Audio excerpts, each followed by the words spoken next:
Bismillahirrahmanirrahim. Assalamu alaikum. I am Miss Nayyar from Wabda Girls High School, Barotha, Attak. Today, my topic of discussion is radioactivity and radioisotopes. First of all, we define radioisotopes. The stable and non-radioactive elements can also be changed into radioactive elements by bombarding them with protons, neutrons, or alpha particles. Such artificial produced radioactive elements are called radioisotopes or radioactive isotopes. We explain these radioisotopes with these examples. First, chemical equation. In this equation, we see that stable sodium. When we bombard one neutron on it, the stable sodium converted into sodium radioisotope and a gamma ray is produced. In other chemical equation, we see that when stable aluminium we bombard with alpha particle, it is converted into radioisotopes of phosphorus and a neutron is produced. Now we study some important uses of radioisotopes.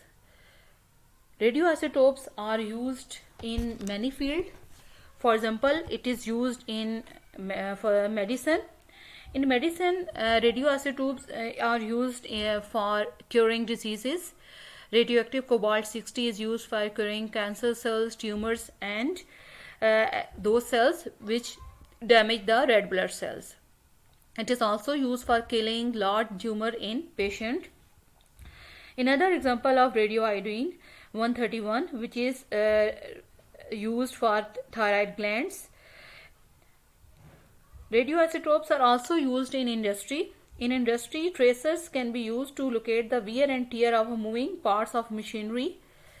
And in agriculture, we use radioisotope for checking their better growth of a plant by using phosphorus 32. It is used as tracer to check the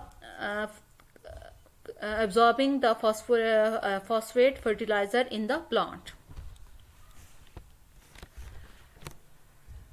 Now we define radioactivity.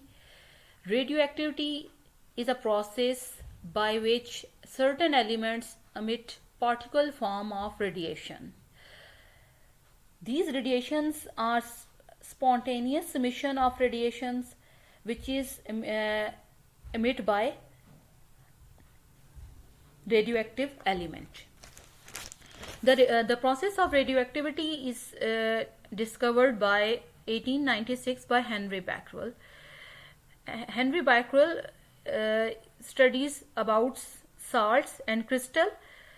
He see that it darkened the photographic plate, so he observed that the radiations had ability to ionize gas, and subsequently he experimented on these radioactive elements. The most significant investigation of this type were conducted by Marie Curie and her husband Perry. They study and discovered polonium and radium. These are also radioactive elements. Now we study about the types of radioactive radiations. When we put a radioactive source in a lead block and it is kept in a magnetic field, it produces three types of radiations: alpha, beta, and gamma.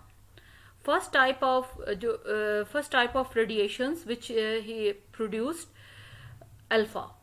Alpha particles are nuclei of helium. They are carrying positive charge.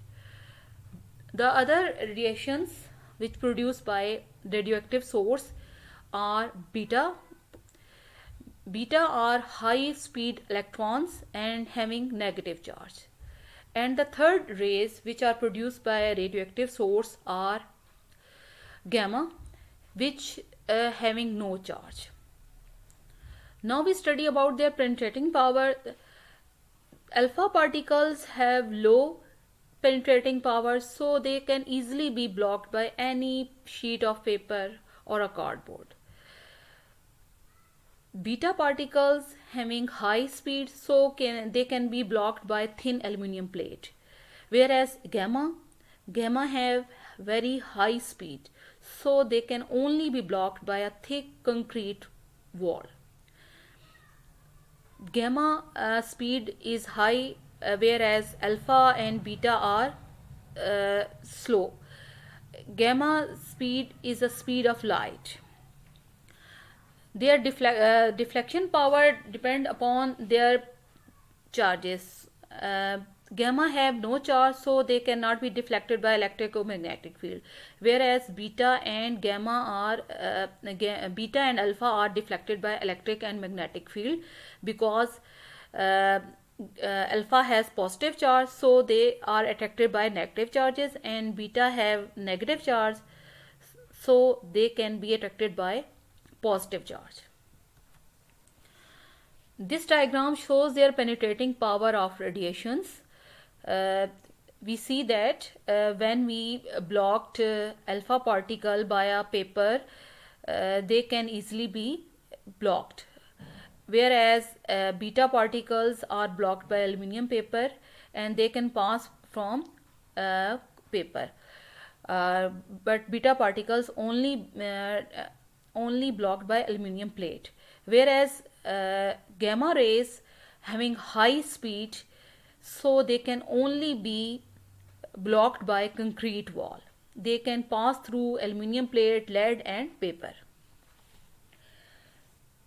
Now we study about their units. Units of radioactivity.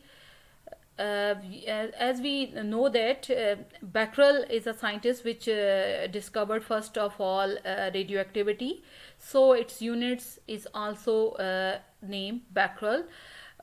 1 Becquerel is equal to 1 disintegration per second. This is very small unit, however the kilobecquerel and megabecquerel are commonly used in radioactivity. Our last topic is carbon dating. In carbon dating, we study about the age of old plants or dead animals. We can define carbon dating by it is the method for determining the age of an object containing organic material by using the properties of radiocarbon. It is explained by this example. We know that carbon-14 is present in small amount in the atmosphere. Living plants use carbon dioxide, therefore carbon become the part of their bodies. When a tree dies, the radiocarbon present inside the plants or animals start decaying. Since the half-life of carbon-14 is 5,730 years, the age of dead tree or a animal skeleton can be calculated by comparing the activity of carbon-14 in their live and dead cells. So we can calculate the age of this plant which are decaying about 5,000 years ago. Harappa, Mohenjo-daro and can be calculated by this method, carbon-14. Okay student, best of luck. Thank you for your anticipation.